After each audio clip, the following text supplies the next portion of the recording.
Welcome back, watch fans. This is Swiss Watch Expo, and I'm Ro. Stay tuned. We're going to tune into some of the meteorite dials that I fell in love with personally.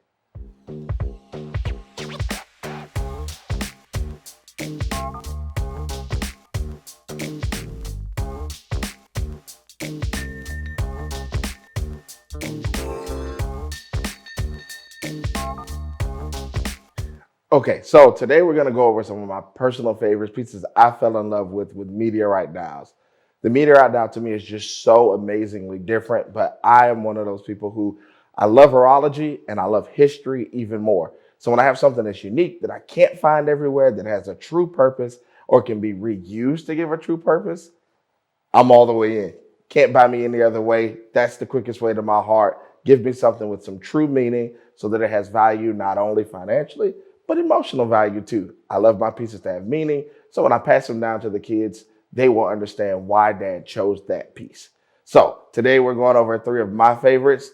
These will actually include Omega, Rolex, and Jaeger LeCoultre, or JLC as we say it in America. For each of these, they all have their personal choices of year range or different things for the meteorite dials. And that's kind of why you get a different image or look on each one of them. How you actually finish it, what kind of gloss you put to it, how you bring out those iron traits. Those are going to be the things that really make yours unique. Rolex is going to use one, which we have at the top. This is going to be the Daytona. They're going to use one that meteorite was found actually in about 30,000 years ago. That one is going to be their most common use. So then the second one that we're going to talk about is going to be Omega. Omega is actually going to do a dial that's going to be about 800,000 years old.